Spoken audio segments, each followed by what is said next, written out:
There was a time when self-improvement meant something simple.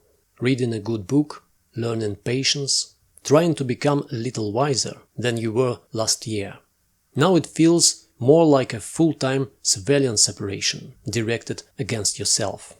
Track your habits, optimize your sleep, upgrade your mindset, fix your routine, maximize your focus, monetize your hobbies, heal your trauma, build your brand, become your highest self. Modern culture treats human beings less like living organisms and more like software applications, constantly requiring updates. And somewhere along the way, many people stopped living their lives and started managing themselves like unstable startups. Every flaw becomes a project. Every weakness becomes inefficiency. Every difficult emotion becomes a malfunction waiting to be corrected. Even rest now arrives with performance metrics attached to it. Sleep quality scores, morning routines, meditation streaks, productivity systems, dopamine detoxes, optimized diets, optimized workouts, optimized relationships, optimized thinking. The modern person often wakes up already behind schedule in a race that never actually ends. Because self-optimization has quietly transformed from a tool into an identity. And identities are difficult to escape. At first, the pursuit feels empowering.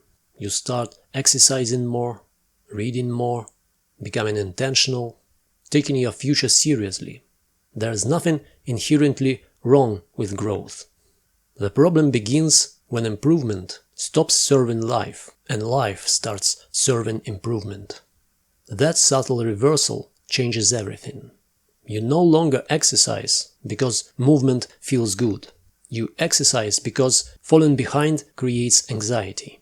You no longer read because curiosity feels alive. You read because your mind feels guilty when unproductive. Even hobbies become psychologically colonized by optimization. A walk becomes step counts. Journaling becomes self-analysis. Cooking becomes efficiency. Rest becomes recovery strategy. Nothing is allowed to simply exist anymore. Every moment must justify itself through utility. And eventually the mind internalizes a dangerous belief. My value depends on constant improvement. That belief creates a particular kind of exhaustion. Not physical exhaustion, but existential exhaustion. The feeling that you are permanently incomplete.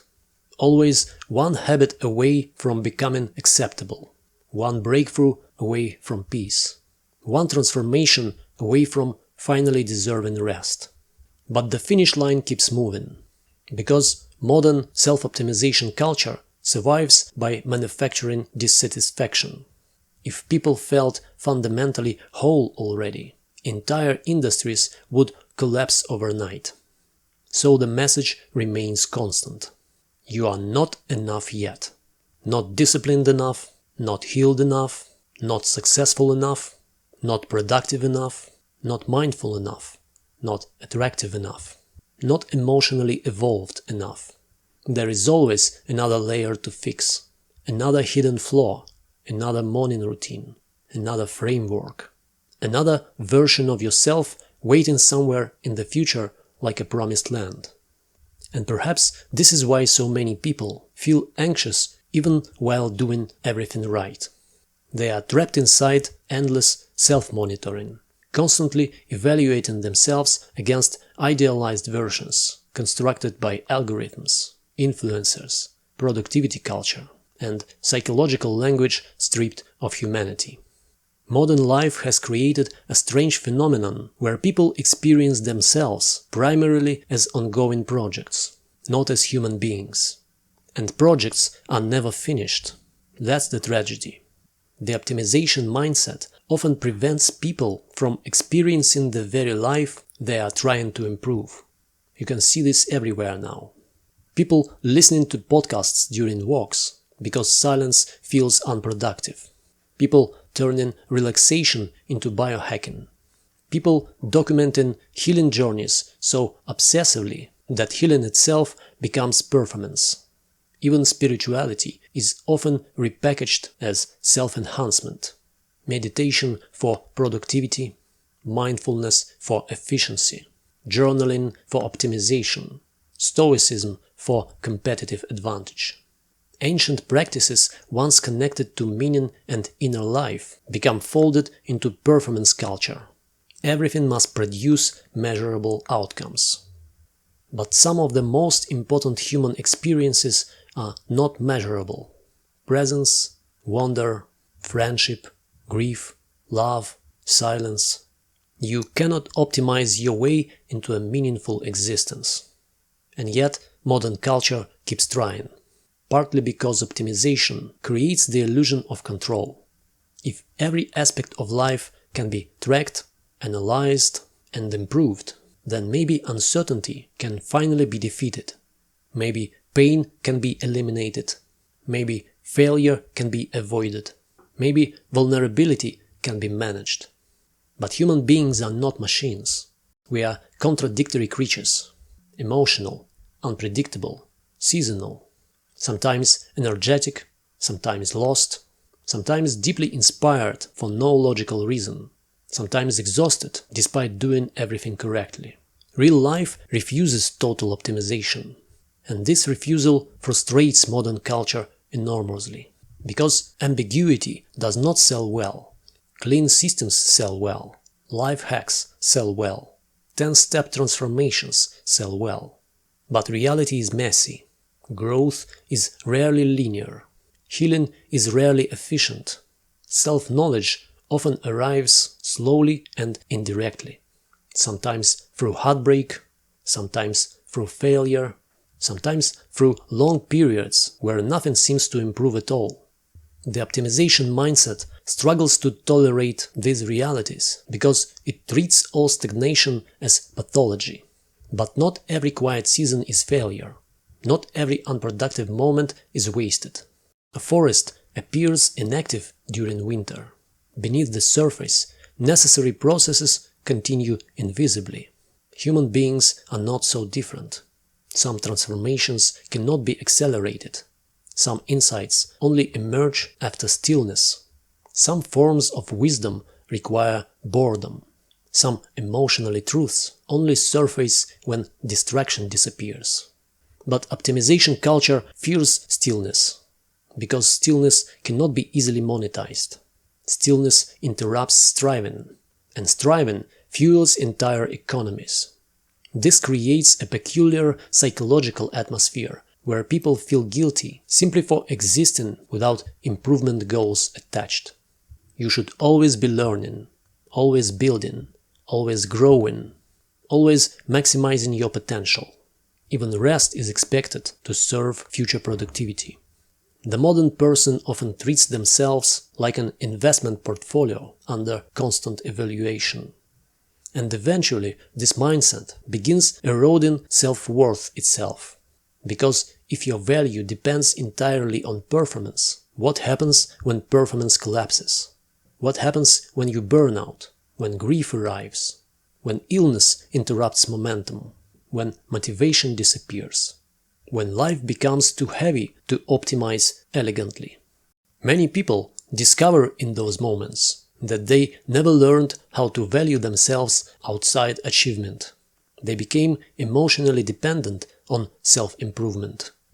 And dependency always extracts a price, especially when the target keeps moving. You can see the emotional consequences everywhere now. People unable to enjoy accomplishments because the next goal immediately replaces them. People who turn every experience into self-analysis.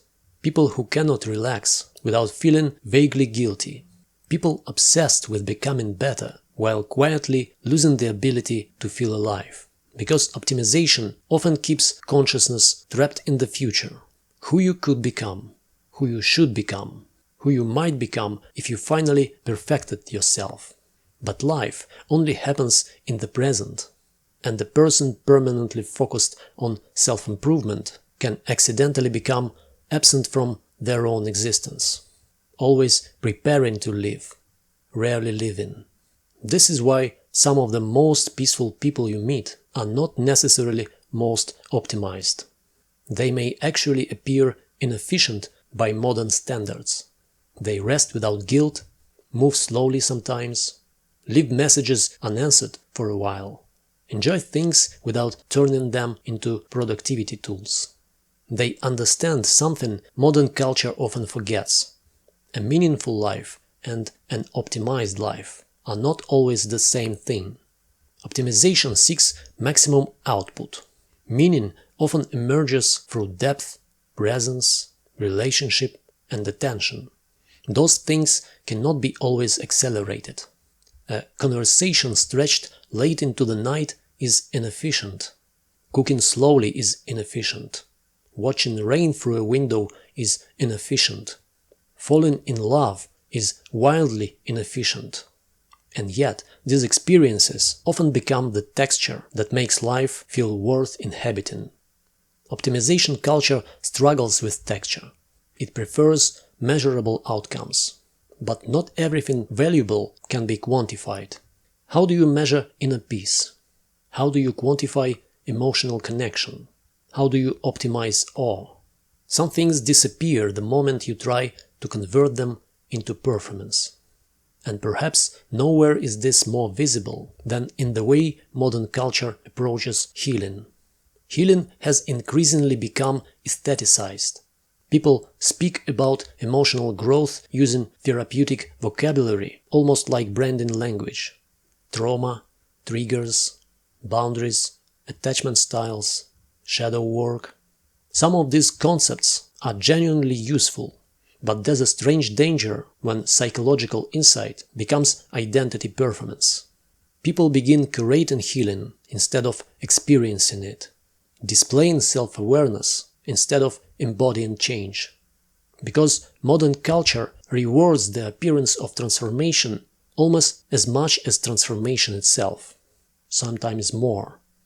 The result is a generation hyper-aware of psychological language, yet still profoundly disconnected from themselves.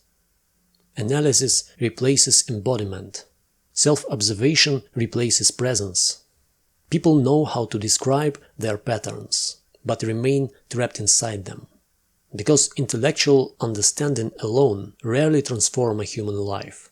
Real change is slower, quieter, less performative, often invisible from the outside. And unlike optimization culture, real growth usually includes compassion, not endless self-correction. Compassion matters because human beings cannot thrive under permanent internal criticism. A mind constantly treating itself as insufficient eventually becomes exhausted. Even machines overheat when pushed continuously.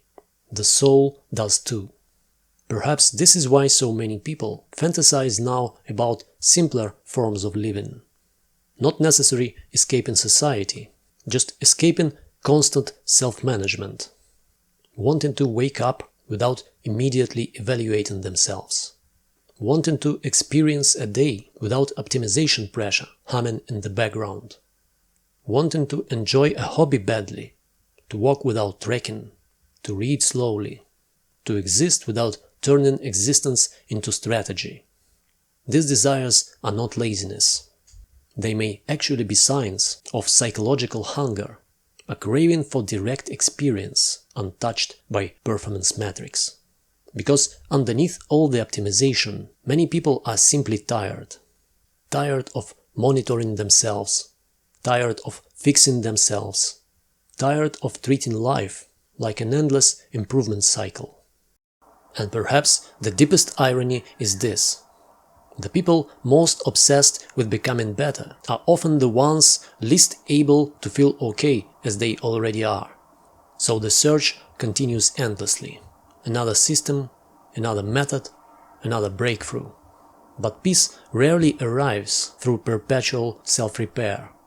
At some point, growth requires a different movement entirely. Not upward, inward. Toward acceptance.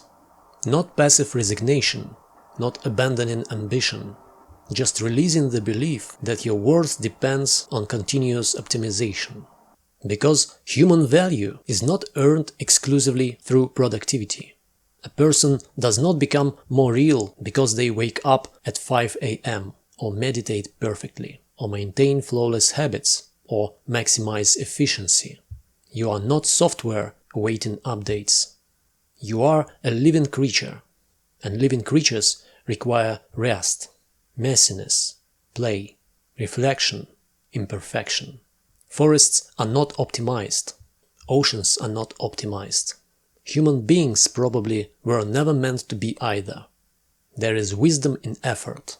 Discipline matters. Growth matters. But a healthy life cannot be built entirely around self-correction. At some point you must stop relating to yourself as a problem to solve. Otherwise, you will spend your entire existence standing outside your own life, endlessly renovating the house while never sitting inside it. And maybe that's the real cost of self-optimization culture. Not that people want to improve, but that they forget improvement was supposed to help them live, not replace living itself. As always, thanks for watching. If you like this video, consider subscribing. See you the next time, and until then, stay free and unique on your journey to your personal true north.